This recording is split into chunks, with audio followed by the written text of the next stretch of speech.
Job's gone, Jeremiah's gone, James may be leaving, editors are leaving Donut Media in droves. Let's see where they started, how corporate greed got the best of them, and what's going to eventually lead to the downfall of Donut Media.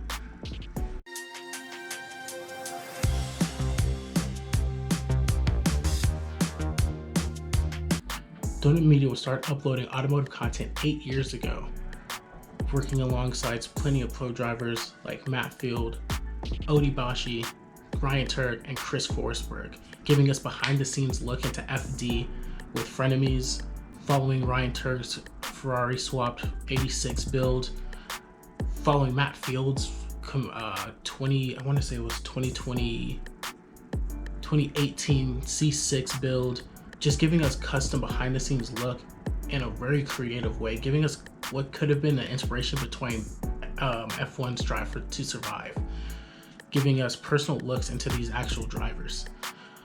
With that, there's also the stuff that they did in-house where it was going to be up to speed with James Pomfrey. It's enough to make a grown man cry, but not this man. Get back in there, Tia. High-low, Science Garage, giving us a fun way to learn about cars. And you can tell when they first started that they had a passion and they wanted to do something different to break the mode of what current automotive YouTube was. Because at the time in 2016, it was just mostly builds, but putting it behind a fairly large production value behind it just gave it that extra flavor, making it like, oh wow, this could be a show one day or something like that. With that, it comes with the negatives. With that corporate mindset coming in, that's where creativity dies.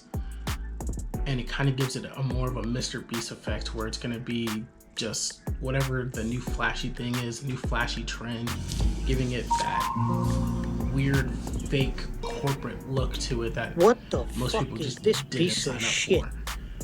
And the biggest thing that I've seen from the past couple years is just the fact of there's a lot less car modifying, a lot more off-road modifying, which that's fine. I understand that. That's definitely a subculture into this modifying car culture thing.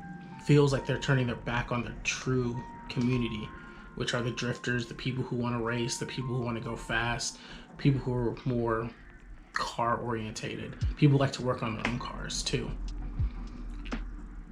And you can definitely see that they're trying to go for the lowest common denominator by doing cheap tool reviews, mechanics reacts, stuff like that, where it's like, if I want to do that, I would watch BuzzFeed, in all honesty, even though I think BuzzFeed is dead. I knew that Donut changed the second that I watched the drag race between all the employees. First of all, wasn't that many modified cars in that race, let alone, so it's like, so who's really giving us this content? Is it someone who's actually in the culture or not? And then the person who won was the CEO or the boss who was in a Tesla Model Y. Not hating on Tesla, no hating on electric cars. I'm just saying that if they're gonna drive that, they're not truly for the culture, if that makes sense. And the one thing I really do commend the guys over at BigTime is to actually leave. And when their creativity was getting snuffed, they decided to leave and actually still contribute to the culture. And I think that's going to be a trend coming up in the next couple months of, like, especially with a lot more of these bigger corporations buying these larger channels. You can always see that the personalities behind the camera are always going to do better than the corporations themselves, which is actually really funny. I've seen it time and time again.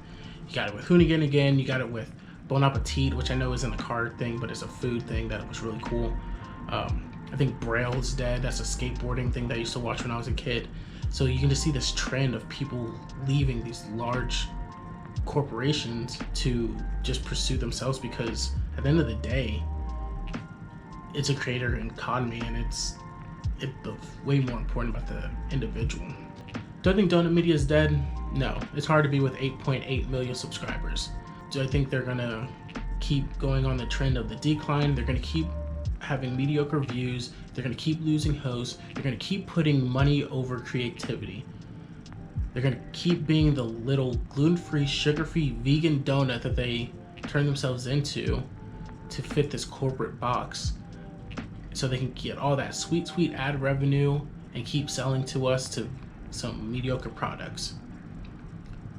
So I'd rather subscribe to all of these smaller creators who actually care and actually push the culture forward. So with that, I'm out.